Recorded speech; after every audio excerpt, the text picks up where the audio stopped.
Hello children, here we are doing problem set 5, question number 7, 8 and 9. You are given AB is parallel to PQ, AB congruent to PQ. You are also given AC parallel to PR, AC congruent to PR. You have to prove segment BC congruent to QR and BC parallel to QR. Now, the first thing that is given, AB parallel to PQ and it is congruent, means quadrilateral ABQP is a parallelogram. It follows that the other opposite sides are parallel as well as congruent, that is AP parallel to BQ and AP congruent to BQ. Now for the second thing that's given, AC parallel to PR and AC congruent to PR, the quadrilateral is a parallelogram and hence AP, the opposite side, AP and CR parallel to each other and they are congruent to each other. Now from 1 and 2, what do I infer? AP parallel to BQ, AP parallel to CR means BQ is parallel to CR. So this is your figure, BQ parallel to CR, and same method BQ is congruent to CR. So this is a parallelogram and it follows that the other set of opposite sides BC and QR are parallel as well as congruent to each other, and this is what they have asked us to prove. Okay, so that's about question number 7. Now question number 8, this is your figure, quadrilateral. What is given in this question? Quadrilateral ABCD is a trapezium. Okay, AB is parallel to DC. Then points P and Q are the midpoints of the sides AD and BC respectively. What you have to prove? PQ parallel to AB and PQ is equal to half of AB plus DC. This is what we have to prove. Now for construction, what we'll do is draw segment AQ and you will extend it up to the point E such that D dash C dash E. Alright. Now how is the proof? Now quadrilateral ABCD is a trapezium. Therefore AB is parallel to DC. One pair of opposite sides is parallel. Now if AB is parallel to DC, it is understood that AB is also parallel to DE because D dash C dash E, it's an extension. Okay. Now if AB and DE are parallel to each other, we know this angle BAE and angle AED are congruent because they form a pair of alternate angles. Okay. Now let's consider these two triangles ABQ and CQE. You have these two angles congruent. We just now proved they are alternate angles. These two angles are vertically opposite angles.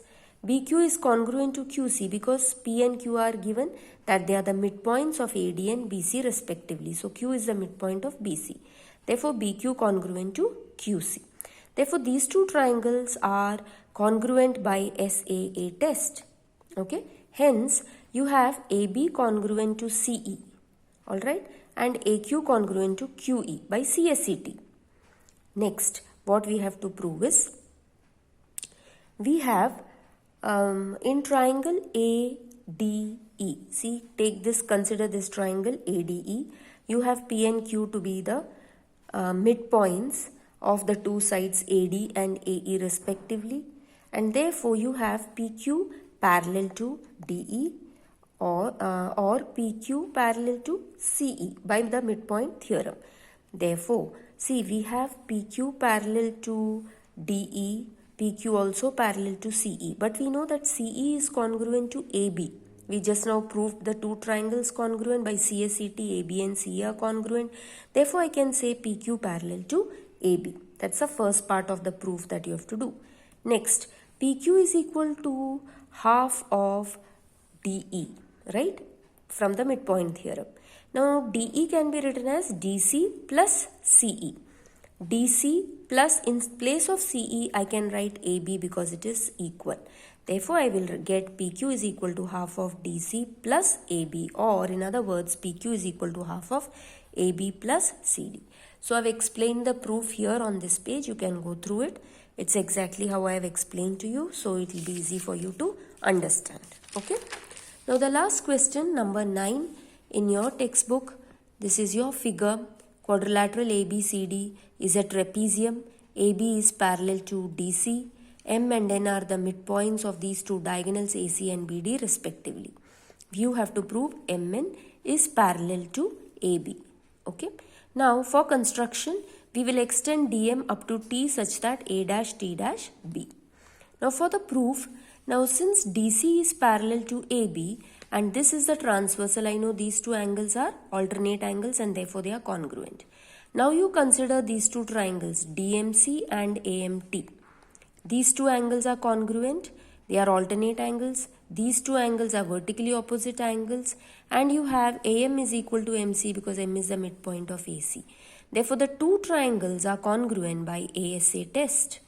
Okay. Hence DC is congruent to AT, same way DM is congruent to MT by CSCT. Alright. Now you will consider triangle DTB. Consider triangle DTB. Here I have M is the midpoint of DT because we just now said DM equal to MT by CSCT. So M is the midpoint of DT. Similarly, you have N is the midpoint of DB which is given. Therefore, by the midpoint theorem, if a line is drawn from the midpoint of one side to the other midpoint of the other side, we know it is parallel to the third side. Therefore, MN is parallel to TB, or in other words, MN is parallel to AB because A dash T dash B. And hence I get MN parallel to AB, which is asked, and hence it is proved. Okay. So with this, children, we finish off problem set question number 7, 8 and 9, and we have finished with the lesson completely. I'll be uploading the images of all these 3 questions which are done so that you can easily complete it in your classwork. Okay. So the chapter is completely over. All the questions have been done. I hope you have no difficulty in studying for your unit test, and you will be getting questions, solve all the questions which have been done in the exercise, and I hope that is clear to you. Okay, thank you.